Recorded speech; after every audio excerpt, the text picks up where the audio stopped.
À tous, merci beaucoup pour votre présence ce matin. Alors, est-ce que je vais réussir à passer les slides? Oui, super. Je suis Marie-Gérard Grosso, coordinatrice du programme Changement d'échelle de Ronalpia, qui prépare les entreprises sociales à donner de l'ampleur à leur action pour démultiplier leur impact. Et chez Ronalpia, nous sommes convaincus que si nous voulons réussir la transition écologique et sociale, nous avons besoin d'entreprises sociales robustes qui sont capables de diffuser leur modèle à grande échelle pour produire un impact maximal sur les fragilités. Et donc, c'est pour ça que nous avons lancé hier l'appel à projet de ce parcours régional qui proposera à des entreprises sociales de se préparer à une nouvelle étape significative de leur développement. Et donc, l'objectif de ce temps aujourd'hui, c'est de vous permettre de connaître le programme et d'identifier les organisations de l'économie sociale et solidaire de votre réseau qui sont dans la bonne phase pour être accompagnées. Donc, après une introduction de Caroline Fréry, qui est directrice des programmes et impact chez Ronalpia, je vous proposerai un rapide décryptage sur ce que l'on nomme changement d'échelle, pour qu'on parle tous le même langage.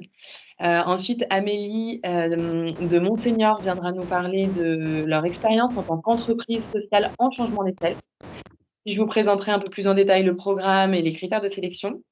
Puis François de Saint-Étienne Métropole viendra nous raconter pourquoi il s'embarque avec nous dans ce programme régional et comment ça vient s'inscrire dans la politique de Saint-Étienne Métropole.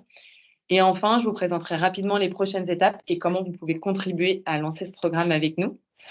Nous sommes une vingtaine aujourd'hui, donc je vous propose, comme je viens de le dire, de bien couper vos micros si ce n'est pas encore fait. Pour ceux pour lesquels c'est possible, de garder vos caméras ouvertes. Et si on a le temps, j'essaierai de laisser un petit temps d'échange entre chaque présentation. N'hésitez pas aussi à utiliser la partie questions-réponses sur Teams. Comme ça, on peut prendre les questions et apporter les réponses un peu plus rapidement. Et puis, on a un temps de questions-réponses en fin de présentation. Si vous avez besoin de prendre la parole pendant ces temps-là, vous connaissez probablement le fonctionnement de Teams où vous pouvez lever la main directement. Et donc, je laisse la parole à Caroline qui va nous partager le contexte de lancement de ce nouveau programme qui est juste à côté de moi, mais que vous allez voir sur votre écran. Hop. Super, merci voilà. Marie. Tout d'abord, ravie de pouvoir participer au lancement de ce nouveau programme. Donc moi, je suis Caroline, je suis directrice des programmes et de l'impact.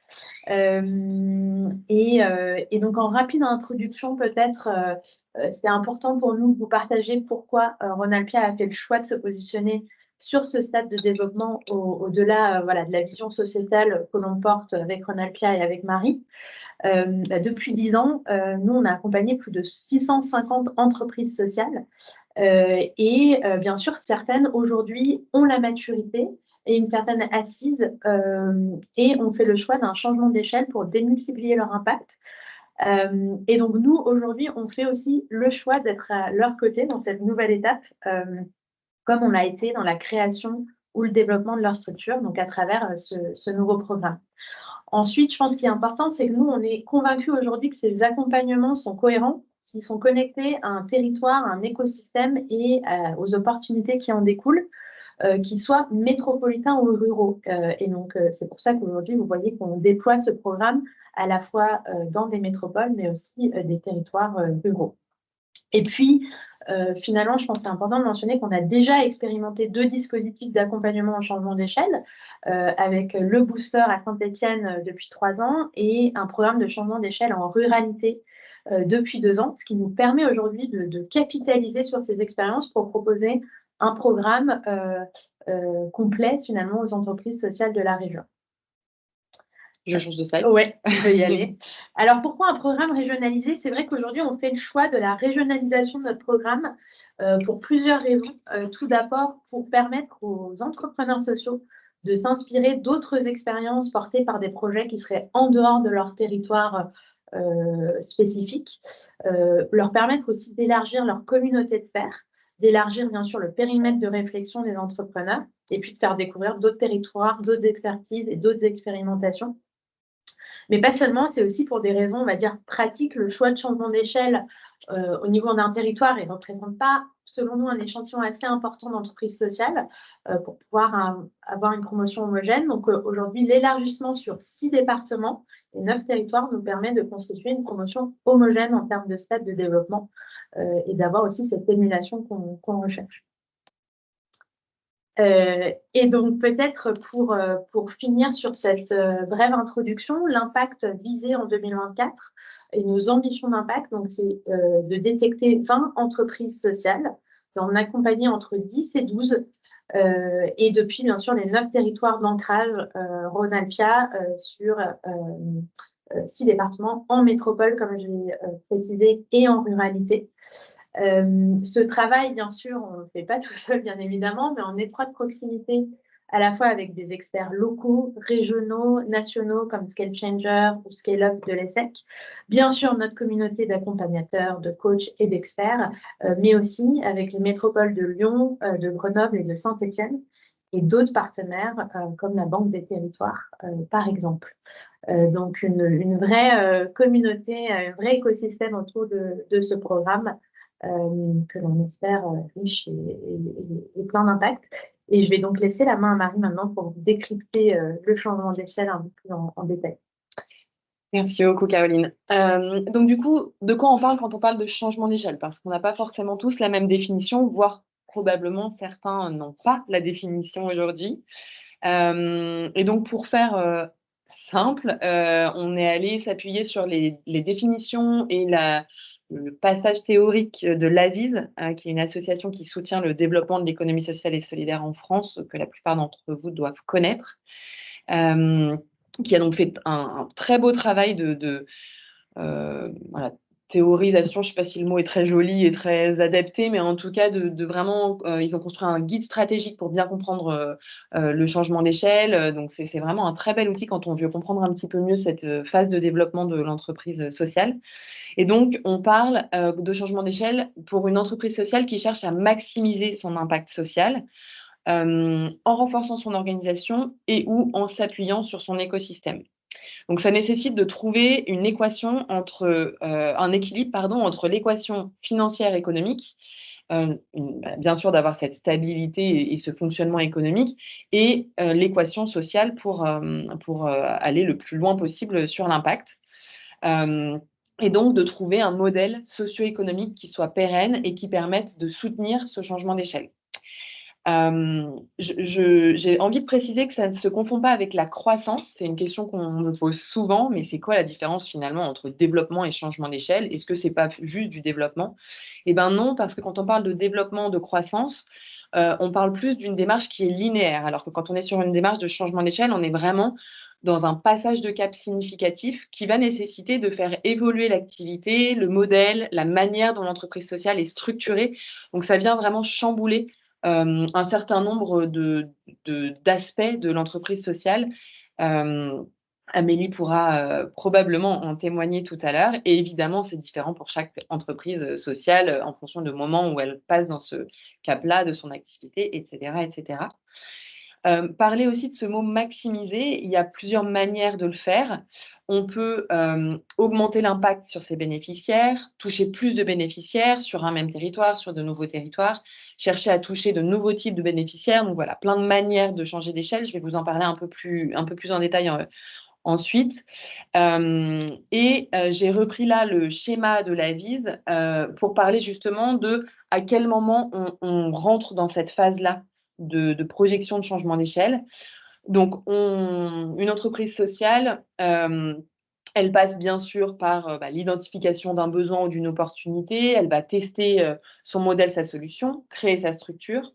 À ce moment-là, soit la structure répond à un besoin avéré et trouve le bon modèle pour le faire et va continuer, soit elle va s'arrêter. Et si elle continue, elle va arriver dans ce qu'on appelle la preuve de concept. Là encore, la structure va soit décliner parce que le modèle économique n'est pas suffisamment stable, le besoin n'existe plus, soit se stabiliser, donc poursuivre plutôt sur une croissance linéaire et une croissance un peu classique, un développement classique, soit chercher à changer d'échelle et à passer un cap significatif pour augmenter son impact. Et donc là, on parle vraiment de passer un palier, passer au changement d'échelle. Et c'est ici que Ronalpia vient s'inscrire avec son accompagnement pour aider la structure qui soit est en démarrage de réflexion. Je sens que j'ai envie de passer un cap de développement, mais je ne sais pas comment le faire. Soit qui a eu une opportunité qui l'a emmené vers ça et qui ne sait pas forcément de quelle manière le structurer ou qui a en tout cas besoin d'aller questionner cette manière de se structurer. Et si la slide veut bien passer, voilà, l'Avise a notamment rédigé un guide stratégique du changement d'échelle où ils ont présenté 5 stratégies principales de changement d'échelle dans lesquelles je vais rentrer un tout petit peu plus en détail en dessous. Et chaque stratégie répond à des enjeux particuliers en fonction du contexte économique, des opportunités internes et externes qui poussent à changer d'échelle, de l'ambition en termes d'impact social notamment. Et donc, pour vous détailler un peu plus ces stratégies, mais avant ça, d'ailleurs, je vais juste vous expliquer pourquoi ça me paraissait important de vous les détailler. C'est parce que ça nous fait rentrer dans vraiment du concret. Parce que finalement, peu d'entreprises vont vous dire « je veux changer d'échelle ». Beaucoup d'entreprises vont plutôt formuler des choses que vous allez retrouver dans ces stratégies-là, vont plutôt avoir une envie de diversifier, une envie de coopérer. Et finalement, l'idée, c'est de prendre un peu de hauteur et de recul pour se dire « bah tiens, ça va suffisamment changer d'éléments dans la structure pour qu'on considère que ça soit un changement d'échelle. » Donc, la première stratégie que je vous partage là, c'est la diversification qui consiste à lancer de nouvelles activités pour répondre à l'évolution des besoins des bénéficiaires. Ces nouvelles activités, elles peuvent soit augmenter l'impact, soit lui servir de support économique. Un exemple de structure qui est passé par cette stratégie-là, Apreva, qui est un garage solidaire, qui faisait de la location de véhicules et de la réparation de véhicules à prix avantageux pour des publics fragiles. Et ils se sont rendus compte que ça ne répondait pas à l'ensemble des besoins de leur public et que leur public avait des besoins plus long terme. Et donc, ils ont développé de la vente de véhicules. Donc, ils se sont diversifiés avec un certain nombre de services, ce qui leur a permis de couvrir durablement les besoins de leurs bénéficiaires et de répondre à d'autres typologies de besoins, notamment, c'est une structure qui est beaucoup en milieu rural pour des personnes qui avaient non seulement besoin de louer une voiture pour trouver du travail, mais une fois qu'elles avaient trouvé un travail, besoin d'avoir une voiture pour s'y rendre tous les jours. La seconde stratégie, c'est la duplication ou l'essaimage, qui est une stratégie assez connue, peut-être la plus connue, il me semble, en tout cas moi c'est celle dont on parle le plus souvent quand on parle de changement d'échelle, et qui consiste tout simplement, entre guillemets, à répliquer le concept sur un autre territoire, entre guillemets, parce que bien sûr, c'est pas si simple et ça demande de structurer beaucoup de choses. Et donc un exemple qu'une grande partie d'entre vous connaissent très probablement, ce sont les petites cantines qui avaient dès le départ un objectif de dupliquer leur modèle, de le tester puis de le dupliquer. Donc en 2016, la première petite cantine ouvre ses portes à Lyon. En 2023, il y avait 13 cantines ouvertes et 14 en projet. Et avec un objectif en 2025 d'avoir 25 cantines ouvertes pour prouver un modèle et pour pouvoir même porter une démarche de plaidoyer derrière. Et donc avec un impact sur un nombre important d'adhérents, de convives qui se retrouvent en cuisine participative, d'invendus alimentaires collectés, d'entreprises sensibilisées, une belle communauté de membres actifs. Et donc on peut imaginer que tout ça va tripler, quadrupler d'ici quelques années. Ensuite, la stratégie de la fertilisation, qui est le fait de transmettre son savoir-faire à d'autres, mais sans lien direct avec la structure d'origine. Donc, on peut évoquer l'open source, par exemple, ici. Donc, c'est vraiment donner les moyens à ses bénéficiaires directs ou à des intermédiaires d'utiliser la démarche qui a été éprouvée par la structure pour améliorer leurs pratiques ou expérimenter eux-mêmes des choses sur leur territoire. Un exemple ici qu'on connaît bien aussi, la Disco Soup, qui a démarré sa première Disco Soup en 2012 à Paris, inspirée d'autres pays d'ailleurs, et qui, dès 2013, s'est rendu compte que d'autres voulaient expérimenter et mettre en place cette solution et ces expériences. Et donc, il y a un mouvement qui a été créé dès 2013, puis la création d'une boîte à outils, d'une charte, tout ça en libre accès, et puis d'une communauté sur les réseaux sociaux qui permettait de s'autoréguler et de s'auto-soutenir dans l'organisation d'événements. Et donc, en 2024, on parle d'événements organisés dans 25 pays sur 4 continents. Et donc, l'impact, c'est qu'avec un concept très simple et très facilement reproductible, chacun peut devenir acteur de la lutte contre le gaspillage alimentaire près de chez soi et du lien social près de chez soi. Une stratégie collective, donc les 3 stratégies dont je viens de vous parler, elles sont plutôt individuelles. Donc la structure porte la stratégie seule, et puis on a 2 stratégies collectives, la stratégie de coopération qui peut être une coopération simple, stratégique pour renforcer, avec carrément la co-création d'un service ou d'une structure. Et donc on cherche à maximiser l'impact des structures qui coopèrent mais qui restent indépendantes. Donc l'exemple par exemple de Soliver, c'est donc 10 structures de l'insertion qui cherchaient à optimiser leur activité et qui ont créé une SKIC, propriétaire d'un bâtiment dont ils sont chacun locataires, ce qui leur permet d'être tous dans le même bâtiment et de mutualiser certains services support, des services d'ingénierie pour améliorer leur pratique et avoir aussi un nom qui leur permette collectivement de devenir un acteur important de l'écosystème d'inclusion sur le territoire en mutualisant, en répondant à des appels d'offres ensemble, etc., etc. Et enfin, la stratégie de la fusion, qui peut répondre parfois à un enjeu de consolider l'impact social dans un contexte économique fragile, en se mettant à plusieurs pour être plus fort et plus pérenne. Ça peut parfois découler d'une nécessité.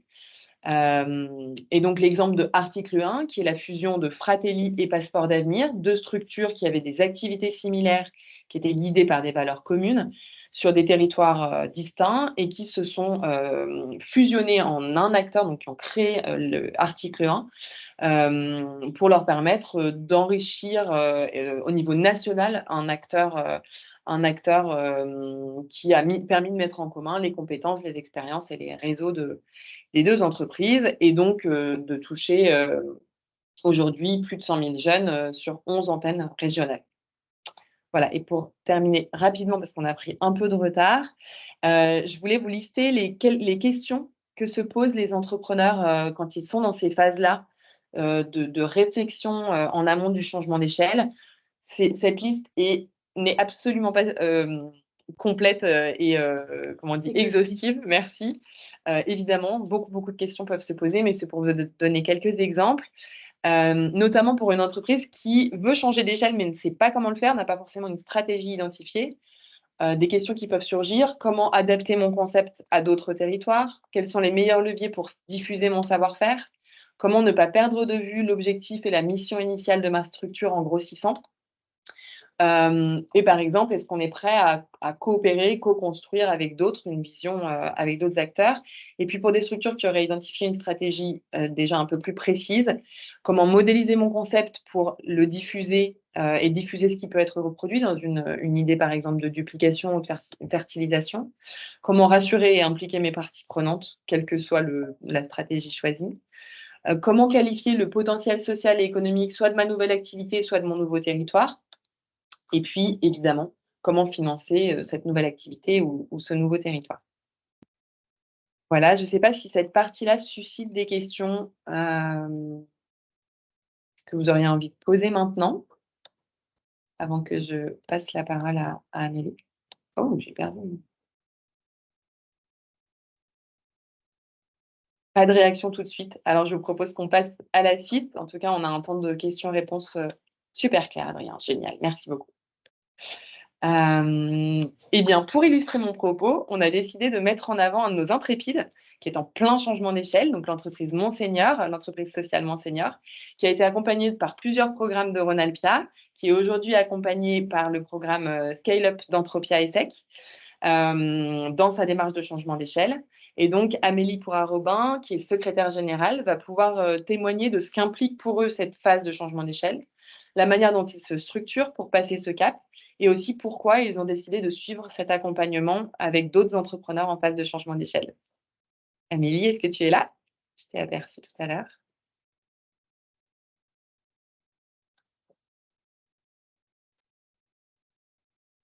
Vous m'entendez? Ouais, super. Ouais, c'est bon. Ok, parfait. Ben, merci pour cette introduction, Marie. Ravie de pouvoir intervenir aujourd'hui. J'espère répondre à quelques-unes de vos questions. Et puis, on est ravis de ce renvoi d'ascenseur parce que chez nous, on dit souvent que Rhône-Alpia, c'est la famille. Donc, voilà, pouvoir interagir comme ça, c'est un plaisir. Je vais commencer peut-être par décrire brièvement ce qu'on fait chez Monseigneur parce que je ne suis pas sûre que tout le monde nous connaisse. Nous, on propose en fait un système d'hébergement pour les personnes âgées ou en situation de handicap. Alors, la plupart de nos bénéficiaires sont des personnes âgées, donc je vais plutôt axer mon discours sur les personnes âgées, qui offrent une alternative en fait entre le maintien à domicile et l'EHPAD. Et le dispositif qu'on propose, il s'appuie sur l'accueil familial. Donc, l'accueil familial, c'est une disposition réglementaire qui existe depuis une trentaine d'années, qui était assez peu développée et qui permet en fait à un professionnel accueillant qui est agréé par le département, contrôlé, d'accueillir chez lui, donc là où il vit avec sa famille, son conjoint, ses enfants, enfin vraiment chez lui, là où il vit en permanence, jusqu'à 3 personnes, personnes âgées qui peuvent être isolées, en perte d'autonomie, ou bien donc des personnes en situation de handicap. Nous, donc si je retrace très brièvement l'évolution de Monseigneur, au début, ce qu'on faisait, c'était de la coordination. On organisait les séjours en accueil familial, donc chez des accueillants qui sont toujours des professionnels indépendants. Ils ne sont pas salariés de Monseigneur. Donc, à l'époque, il y avait des personnes qui étaient sur le territoire, on était en aura, qui accueillaient chez elles des bénéficiaires. Et nous, ce qu'on faisait, c'est qu'on les mettait en relation. Donc, on prenait bien le temps d'écouter à la fois les personnes âgées, leurs proches, et puis l'accueillant familial, de comprendre le projet d'accueil du professionnel et de proposer du coup le bon accueillant pour chaque bénéficiaire. Et on faisait un suivi administratif, etc., des séjours. Je le fais le plus court possible pour aller vite sur la partie changement d'échelle. En juillet dernier, donc là, c'est pour reprendre le petit graphe de Marie, on a inauguré notre premier hameau d'accueil familial qui répondait en fait à une nécessité qu'on avait identifiée de passer par un outil immobilier pour développer l'accueil familial, lui faire prendre une ampleur qu'il n'avait jamais eue parce qu'on s'est dit ce dispositif est génial, ça fait 30 ans qu'il existe, personne ne le connaît, il doit manquer quelque chose. Et du coup, ce qu'on a identifié nous, c'est que le frein au développement de l'accueil familial, c'était l'outil immobilier. C'était donc une maison qui soit entièrement pensée par rapport aux besoins à la fois de l'accueillant familial et des accueillis qui vivent avec lui. Et en fait, ce qu'on voyait, c'est qu'il y avait beaucoup de soignants, par exemple, en reconversion, qui nous disaient bah, « moi, je trouve ça super, j'aimerais bien faire ça, j'ai la vocation, j'ai la formation, mais par contre, j'habite au 3e étage, il n'y a pas d'ascenseur. » Ou alors mon appartement est trop petit ou les salles de bain ne sont pas adaptées. Et du coup, vraiment, ce qui manquait, c'était en fait la coquille, en fait, l'écrin immobilier dans lequel cette activité pouvait se dérouler. Donc, on a rédigé un cahier des charges. On s'est rendu compte que mettre les maisons par 3, c'était certainement une bonne solution parce que ça permettait aux professionnels de s'entraider et ça permettait aux accueillis d'avoir une vraie vie sociale, en fait, dans l'enceinte du hameau. Et du coup, donc, on a construit notre premier hameau d'accueil familial qui a été inauguré en juillet dernier. Donc ça, c'était notre preuve de concept.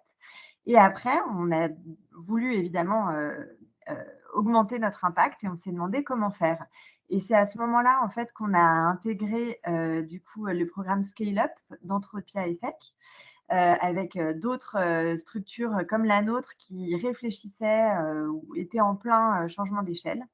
La question qui se posait à nous, donc toujours pour reprendre la présentation de Marie, c'est bien, c'est une bonne introduction, c'était bah, comment on fait pour dupliquer, enfin pour augmenter notre impact. Donc, est-ce qu'on passe par la duplication, par l'essaimage, etc. On aurait pu se dire, bah, en fait, on va s'occuper des bénéficiaires un peu avant leur entrée en hameau d'accueil familial avec portage de repas ou autre. Ou alors, nous, on n'est pas une solution médicalisée, donc on aurait pu se dire, bah, finalement, pour continuer à accompagner plus longtemps nos bénéficiaires, ça pourrait être intéressant d'aller vers des structures de type EHPAD, peut-être penser un petit peu différemment. Ce qu'on a choisi, c'est plutôt l'essaimage. On voulait du coup ouvrir des maisons, enfin on veut toujours plus que jamais ouvrir des maisons Monseigneur à travers le territoire. Nous, on est vraiment implantés dans la ruralité. L'idée, c'est d'éviter en fait aux personnes âgées d'être déracinées.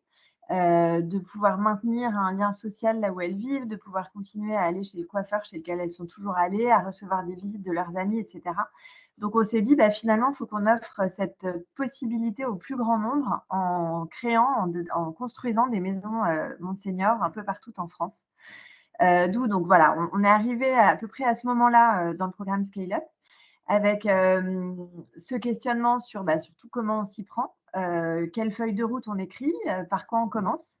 Donc, ça nous a aidé vraiment à structurer notre démarche. On a bénéficié de l'expertise d'un grand nombre d'intervenants qui, chacun avec sa perspective, nous a permis d'avancer.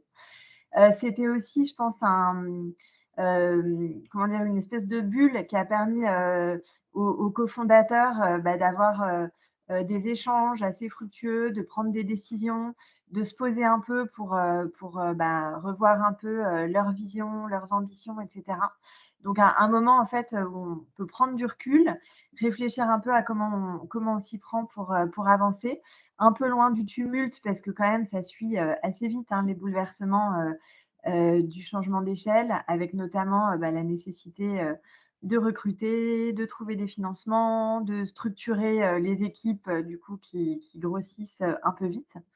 Donc voilà, pour aller au bout en fait de l'évolution, enfin là où on en est aujourd'hui, ce qu'on a décidé, c'est d'ouvrir du coup des antennes partout en France, mais alors on va commencer par des régions qu'on a identifiées comme étant prioritaires. Nous, l'idée, c'est que c'est important pour nous de pouvoir aller très souvent dans les hameaux d'accueil familial qu'on gère. Donc, on ne peut pas, depuis Lyon, se développer, je ne sais pas, par exemple, dans le nord de la France, parce que c'est important que les équipes puissent être très souvent sur place. À la fois les équipes immobilières qui vont avoir besoin, du coup, de suivre les chantiers, et puis les équipes de coordination sociale qui vont organiser des rencontres auxquelles elles vont participer pour présenter des bénéficiaires avec des professionnels accueillants. Donc, en fait, ce dont on s'aperçoit aujourd'hui avec nos premiers hameaux qui ont ouvert, c'est qu'on est très, très souvent sur le terrain. Et du coup, on ne peut pas se développer entièrement depuis Lyon. Donc, l'idée, c'est d'ouvrir à chaque fois une antenne dans laquelle toutes nos expertises soient représentées. Et de là, qu'on puisse rayonner sur 3 ou 4 départements et du coup couvrir la douzaine de hameaux d'accueil familial qu'on voudrait ouvrir dans chaque département. Donc voilà, c'est un petit panorama. J'espère que ça répond à vos attentes. N'hésitez pas si vous avez d'autres questions.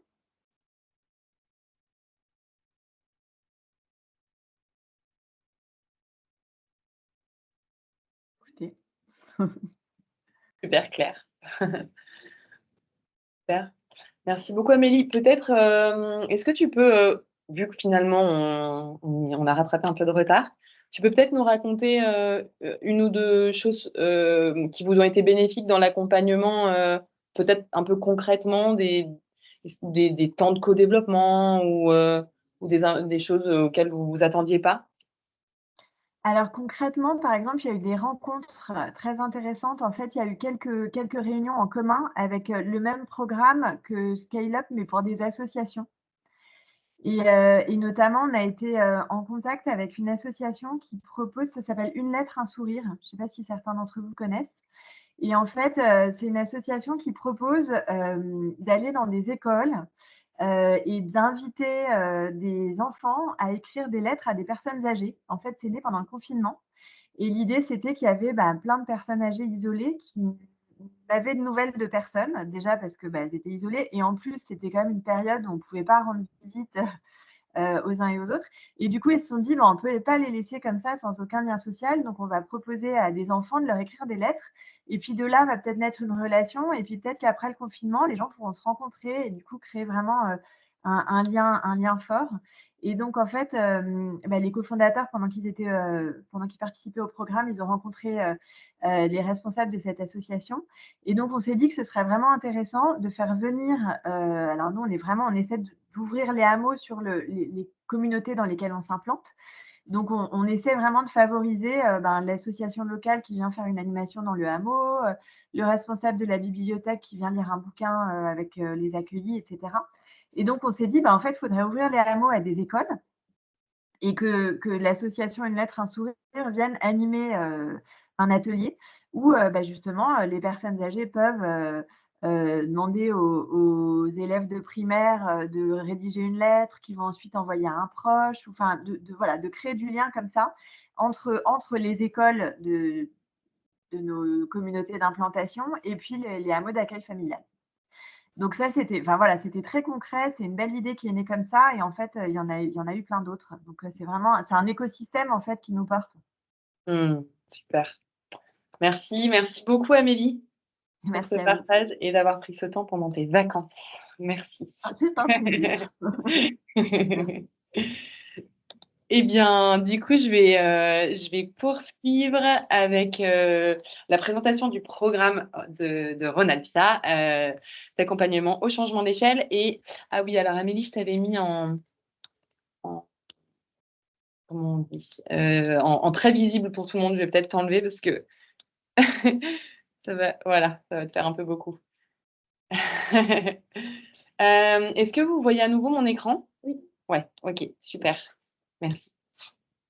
Voilà, donc je voulais démarrer par vous présenter, pardon, c'est pas la première fois que je les présente, donc c'est à moi que je les représente, les 10 critères d'éligibilité que nous avons définis pour ce programme, qu'on a défini suite aux 2 expérimentations qu'on a fait sur le booster de l'innovation sociale à Saint-Étienne et le programme d'accompagnement au changement d'échelle en ruralité, sur lesquels on avait expérimenté des premiers critères d'éligibilité et ça nous a vraiment permis, en expérimentant sur ces 2-3 années d'accompagnement, de voir comment affiner ces critères pour vraiment aller chercher les structures dans la bonne phase. Donc, premier critère, une organisation qui soit employeuse d'au moins 2 équivalents temps plein, pour en être quand même à un certain stade de maturité, qui ait une stabilité financière acquise ou sur le point de l'être avec à minima des fonds propres positifs, en tout cas qui n'ait pas cette réflexion permanente de comment on va payer les salariés le mois prochain ou dans 6 mois, mais voilà, qu'on ait une capacité à pouvoir, exactement ce que vient de partager Amélie, prendre du temps pour réfléchir à la suite et construire la stratégie de la suite sans être dans le temps court sur l'aspect financier. Avoir une innovation sociale qui soit éprouvée et un impact qui puisse être mesuré, même si une démarche d'évaluation d'impact social n'a pas été mise en place, qu'il y ait des chiffres qui puissent être éprouvés. Un budget minimum un budget ou un chiffre d'affaires minimum autour de 100 000 euros.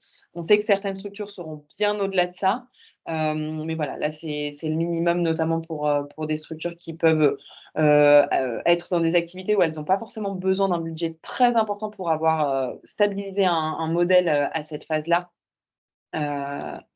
Voilà, une ambition d'impact qui doit être significative, donc avec une ambition à 5 ans qui soit x3 ou x5, d'où le besoin d'avoir mesuré son impact en amont. Un modèle socio-économique qui soit consolidé, qui soit, voilà, où on est en capacité à la fois d'aller le remettre en question et le modifier, mais qui ne soit pas encore en recherche permanente. Qu'il y ait soit une étude de faisabilité menée ou en cours, ou une étude d'opportunité, ou en tout cas qu'il y ait vraiment une démarche d'exploration en cours, même s'il n'y a pas un document et une étude qui a été faite sonnante et trébuchante. Que la gouvernance soit suffisamment robuste pour soutenir le projet et la stratégie de changement d'échelle. Qu'il y ait dans l'équipe au moins une personne qui soit en grande partie dédiée au projet et qui soit en capacité de le mener stratégiquement, qui soit à la bonne place dans l'équipe pour le mener stratégiquement.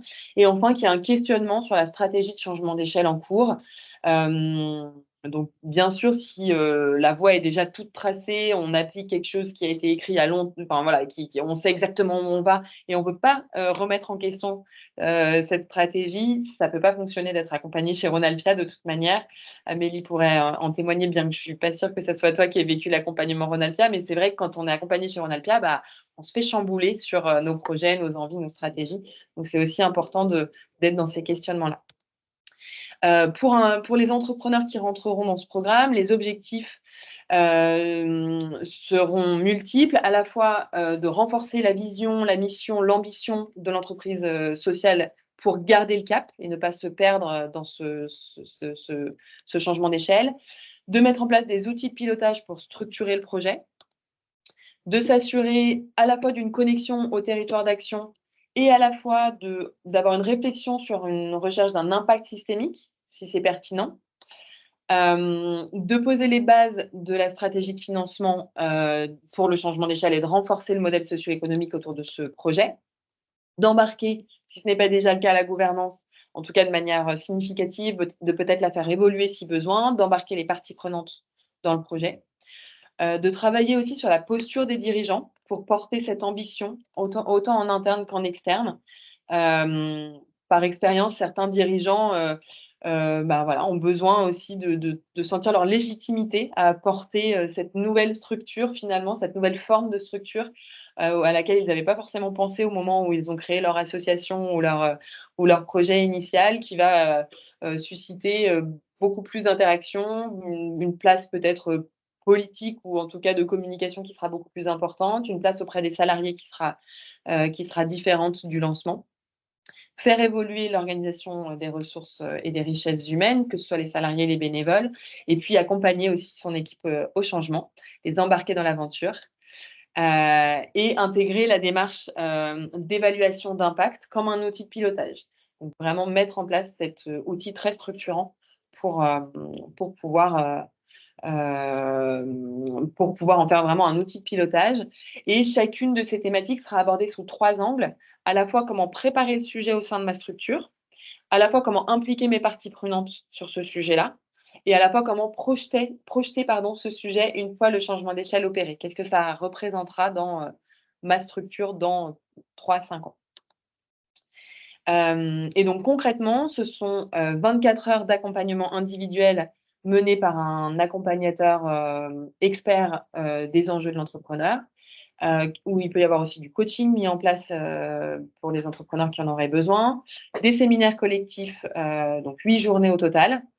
Dans ces séminaires collectifs, on va utiliser à la fois du témoignage inspirant de nos intrépides qui sont passés par ces étapes de changement d'échelle sur les différentes thématiques et qui viennent raconter leur expérience, et à la fois des sessions de co-développement et de travail entre pairs pour se faire grandir mutuellement.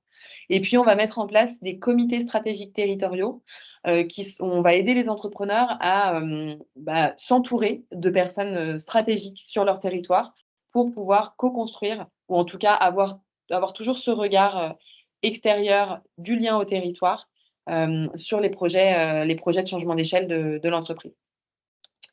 Donc, un accompagnement 360 pour à la fois prioriser son plan d'action et bien l'ancrer sur le territoire sur lequel on cherche à s'implanter ou sur lequel on est déjà implanté. Voilà, oula, ça allait plus vite que ce que je voulais. Et donc pour ça, on utilise l'alliance de deux expertises, à la fois l'accompagnement territorial en lien avec nos partenaires territoriaux, les équipes de Ronalpia, des antennes d'implantation des structures qui seront accompagnées. Donc cette phase dans laquelle on est aujourd'hui de détection, de sélection, qui se passe vraiment en proximité à la fois avec les collectivités, les partenaires et l'ensemble de l'écosystème de chaque antenne Ronalpia. L'accompagnement individuel stratégique qui sera mené par des accompagnateurs du territoire. L'implication des communautés des intrépides du territoire, notamment pendant les séminaires qui vont être tournants d'un territoire à l'autre pour faire intervenir à chaque fois des personnes du territoire, et puis les fameux comités dont je viens de vous parler, et puis la coordination régionale dont je m'occupe, avec cet accompagnement collectif qui va donc vraiment être pensé comme une promotion régionale, qui tournera d'un territoire à l'autre, où on viendra s'inspirer aussi sur les territoires des autres entrepreneurs accompagnés. La mobilisation d'expertises qui peuvent être régionales, nationales, dont voilà, moi je m'occupe en allant chercher au-delà du territoire d'implantation directe de chaque entrepreneur, avec la communauté des intrépides, et toujours ça en lien fort avec les territoires, avec mes collègues sur les territoires, les écosystèmes, et puis une mise en visibilité régionale comme on est en train de le faire là sur un webinaire. Je ne vous ai pas demandé d'où vous veniez, mais a priori, on vient de plusieurs endroits sur les territoires d'action de Ronalpia. Eh bien, sans transition, je vous propose qu'on écoute. Alors, est-ce que, avant, peut-être, excusez-moi, avant ça, est-ce que certains ont des questions sur le programme? Peut-être avant que François, je te passe la parole.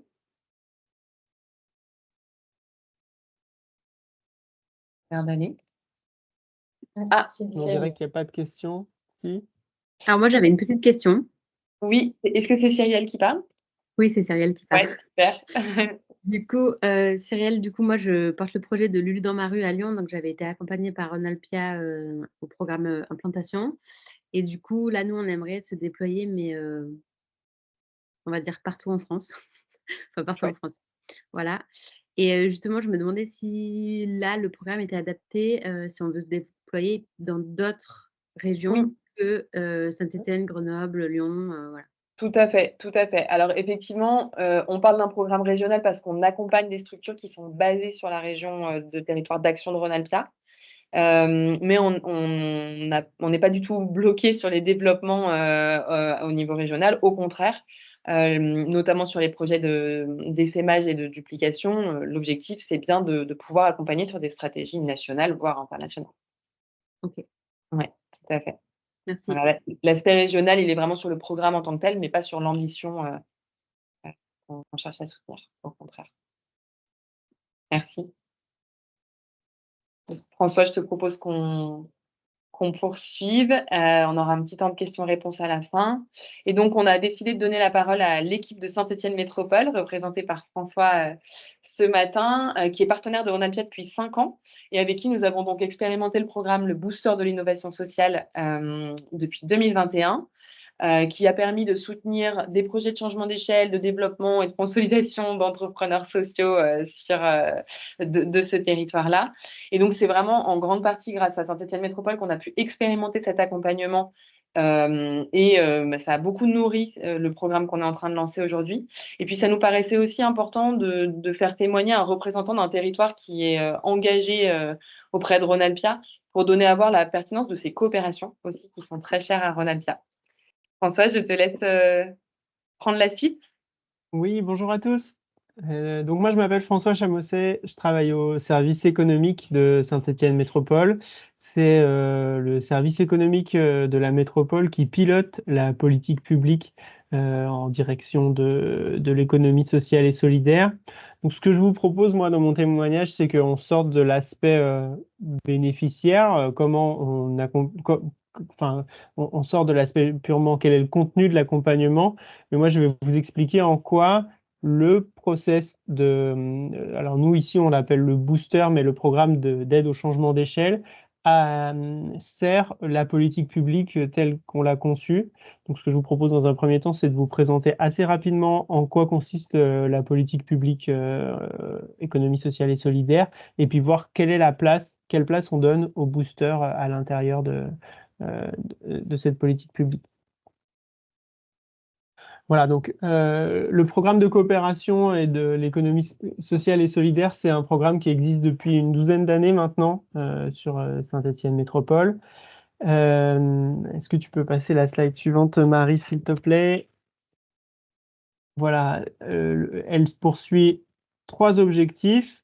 La première, c'est développer harmonieusement le territoire. Si vous êtes là, c'est que vous êtes convaincu. J'imagine que les emplois qu'on crée dans l'ESS, ils ont le mérite et l'avantage de ne pas pouvoir être délocalisés, de répondre à des enjeux à la fois de développement économique, mais aussi de développement social et d'amélioration de la qualité des services publics en général sur notre territoire. C'est pour nous aussi un enjeu d'attractivité. On estime que l'économie sociale et solidaire contribue à la qualité de vie sur notre territoire.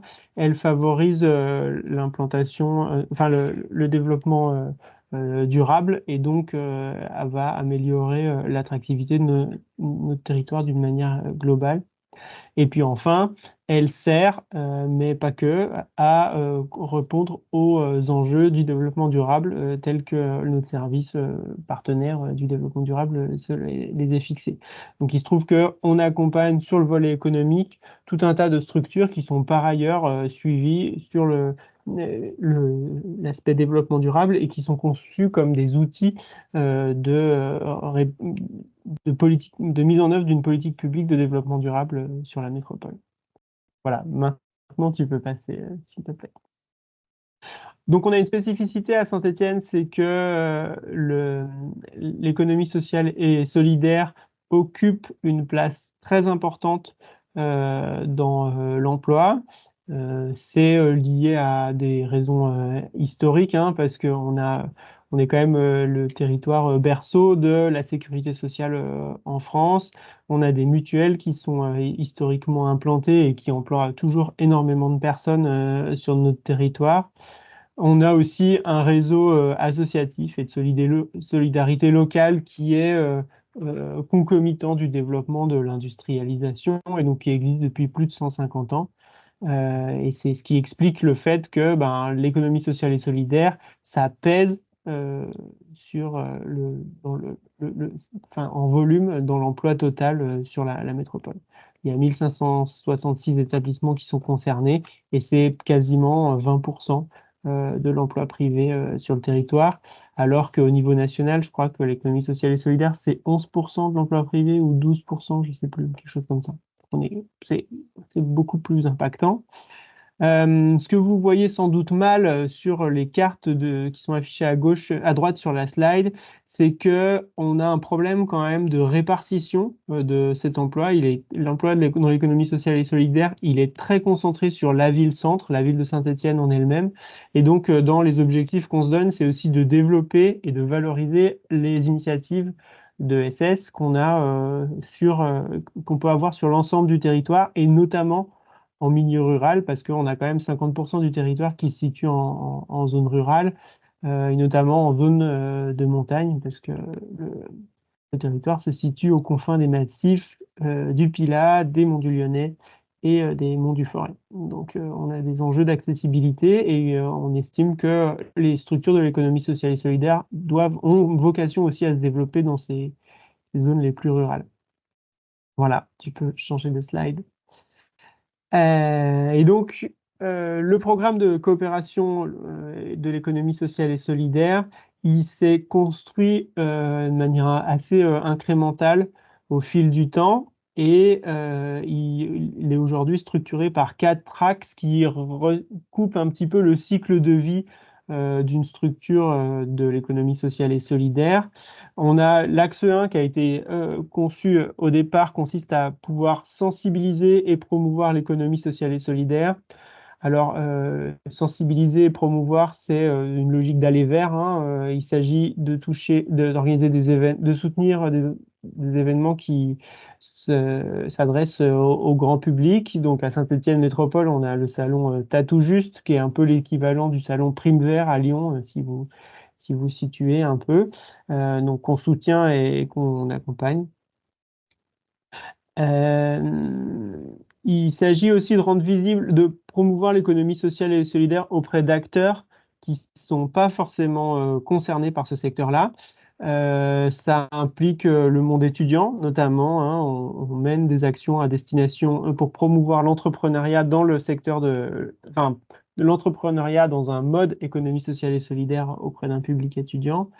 On s'adresse aux entreprises du secteur dit classique, industriel, notamment dans le cadre de reprise. On soutient des actions de reprise des sociétés de l'économie classique par leurs propres salariés.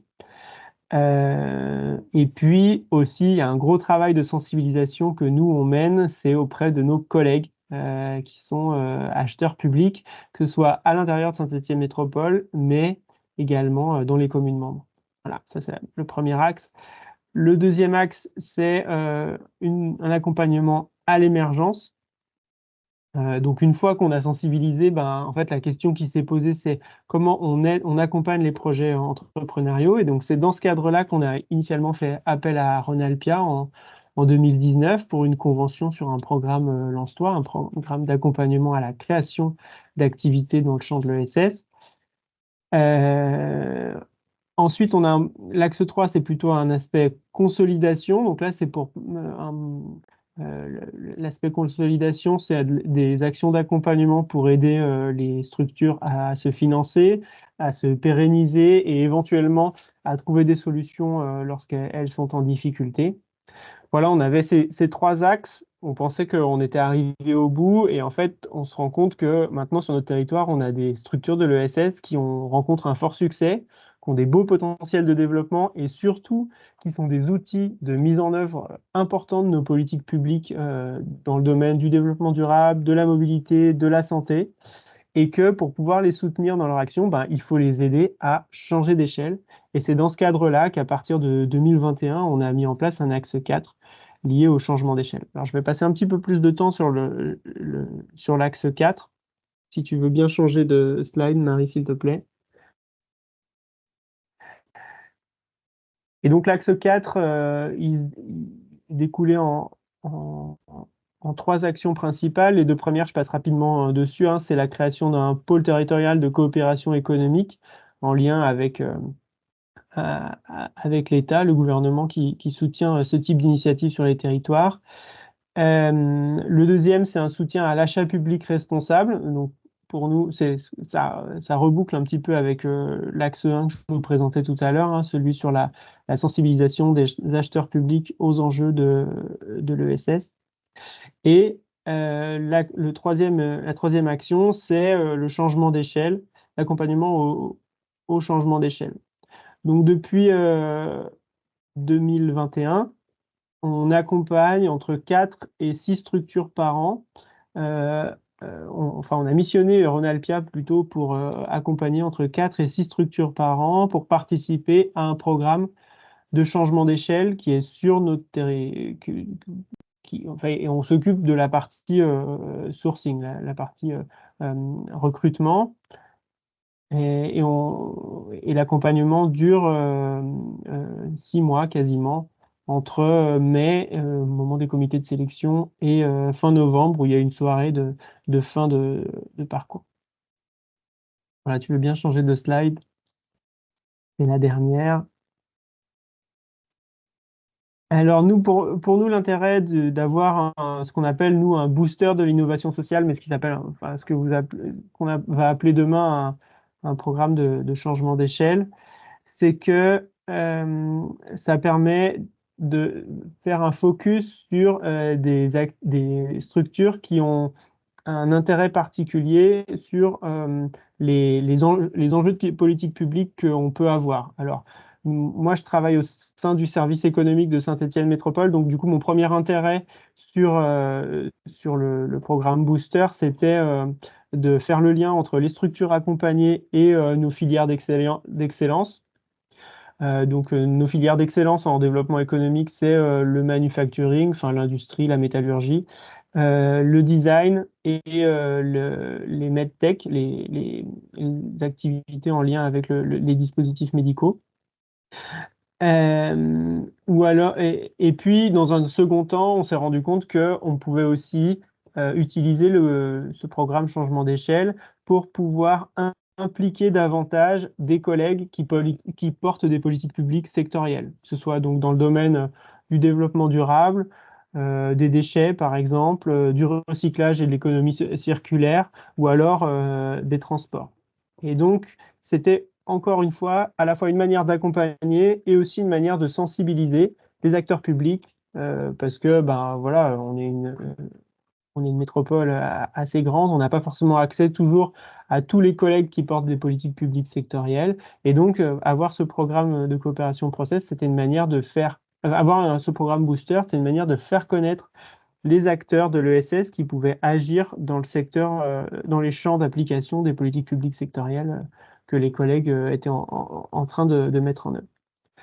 Il y avait une composante très importante et qu'on va souhaiter maintenir et dont on souhaite vous faire bénéficier, faire bénéficier les prochains lauréats du programme Changement d'échelle, c'est intégrer la composante design et la mettre au cœur du parcours d'accompagnement.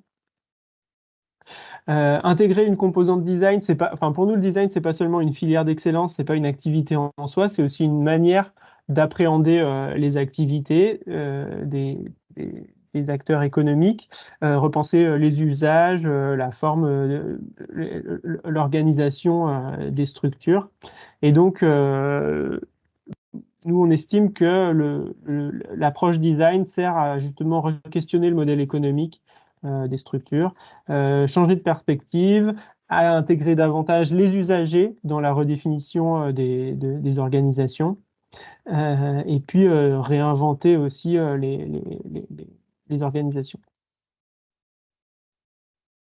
Donc, nous, le bénéfice qu'on tire de ces 3 premières éditions, donc les éditions 2021, 2022 et 2023, c'est que en fait, on a vraiment co-construit ce programme en partenariat avec Ronalpia. On ne savait pas ni la métropole ni Ronalpia savions vraiment où est-ce qu'on allait, mais ça nous a permis d'ajuster, de rectifier des choses, notamment dans la sélection On a amélioré la sélection des lauréats, des structures accompagnées au fur et à mesure. Ça a évidemment renforcé les liens entre structures bénéficiaires. Ça a permis vraiment de créer une communauté. Et là, aujourd'hui, enfin, en tout cas, c'est quelque chose auquel moi je suis très sensible. C'est que aujourd'hui, on a un schéma où les bénéficiaires du programme en 2021 ou en 2022 sont venus intervenir dans le cadre du programme 2023, accompagnent et aident les lauréats 2023. Et ça, c'est vraiment c'est des belles, enfin, ça incarne les belles valeurs de solidarité qu'on souhaite mettre en avant. Et ça permet de créer des rencontres entre structures de l'économie sociale et solidaire d'une part, et puis structures du reste du secteur marchand qui n'ont pas forcément.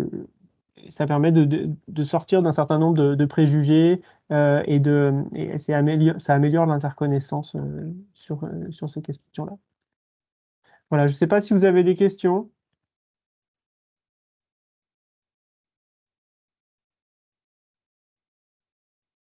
Bon, on est un peu en retard, donc je vous propose, je vais dérouler la fin qui nous prendra 2-3 minutes. Et puis, si certains ont des questions pour François et sur la fin de ma présentation, on se laisse un petit temps pour ceux pour lesquels c'est possible. Merci beaucoup, François, en tout cas, pour ces précisions et Je c'est t'en prie. très riche de rentrer dans, enfin, de faire un lien avec pourquoi ça a du sens pour vous de co-construire ce programme ensemble. Donc, voilà, merci beaucoup pour cette illustration. Et donc, pour terminer très rapidement les dates et les prochaines étapes.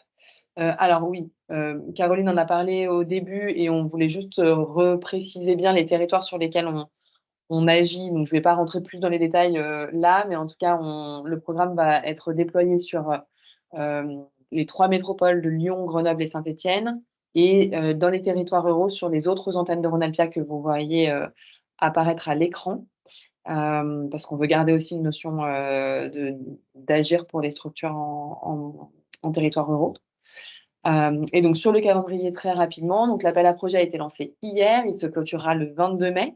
La semaine prochaine, mardi prochain, il y a une réunion d'information en ligne à destination des entrepreneurs sociaux sur lesquels je vais présenter en partie ce que j'ai présenté aujourd'hui, parce que les entrepreneurs sociaux, dont certains sont là aujourd'hui, se questionnent aussi sur qu'est-ce que c'est changer d'échelle, etc. Donc, avoir un peu en tête ces choses-là, et puis parler un peu plus concrètement aussi de la manière de candidater, etc. etc. On étudiera les candidatures donc, après le 22 mai jusqu'au 19 juin où notre comité de sélection aura lieu à Lyon. Et la promotion sera donc constituée voilà, le 19 juin pour un démarrage de séminaire hyper rapide le 27-28 juin. Et un accompagnement qui aura lieu jusqu'en mars 2025. Donc l'accompagnement individuel démarrera en tout début d'été. Et donc avec des rendez-vous collectifs tous les 2 mois à peu près, et des rendez-vous individuels qui se feront au fil de l'eau également. Et donc, comment vous pouvez contribuer à ça?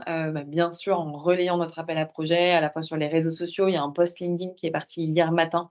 Si vous allez faire un tour sur le site de Ronalpia, sur la page de Ronalpia, vous le trouverez facilement.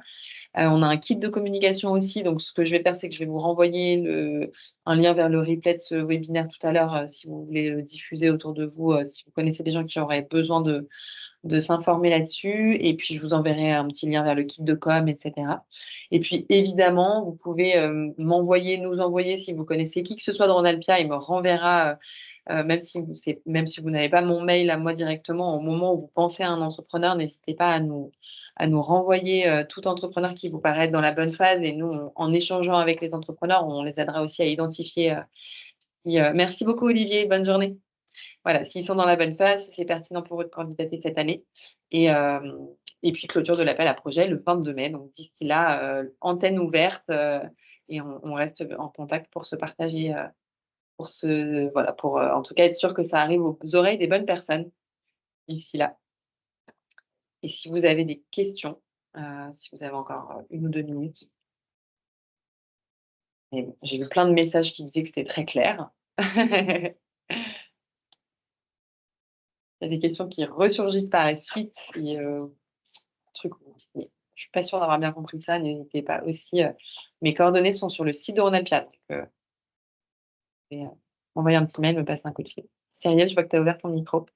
Oui, non, mais justement, en fait, moi, je pense que du coup, je vais te recontacter Avec plaisir. pour savoir si ce serait vraiment du coup adapté à notre projet de participer voilà, au programme ou non avant de faire le. Oui, bien sûr. Voilà, Alors d'ailleurs, j'en l'application. profite pour te glisser, mais le dire à tous.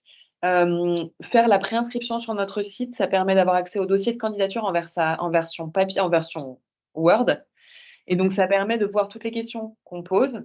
Et en fait, déjà, de passer par ces questions-là en équipe de direction ou avec sa gouvernance ou en équipe de réflexion sur ce sujet-là, c'est vraiment un bon moyen, au-delà de discuter avec moi, de se dire, voilà, on n'a pas la réponse encore à cette question. Voilà, ça permet aussi d'affiner le questionnement en cours. Et c'est toujours un bon outil. Mais je suis aussi hyper disponible pour qu'on échange. Ça permet vraiment. J'ai déjà eu des échanges en amont du lancement de l'appel à projet avec des entrepreneurs avec lesquels j'ai aidé à préciser en fait la réflexion. Donc, Ok, ouais, avec plaisir. ça marche. Bah, du coup, j'irai voir le Oui, formulaire et je contacterai au besoin. voilà. Et puis, n'hésite pas à prendre contact avec moi sur la page du programme Changement d'échelle sur le site de Ronalpia. Ça marche, merci. Merci. S'il n'y a pas d'autres questions qui émergent, je vous propose qu'on s'arrête là pour ne pas terminer trop en retard. Merci beaucoup pour votre présence. On était 27 connectés finalement, donc même plus que le nombre d'inscrits prévu. C'est génial, très agréable. Merci beaucoup. N'hésitez Merci. pas, voilà, je vais vous renvoyer tout ça par mail et puis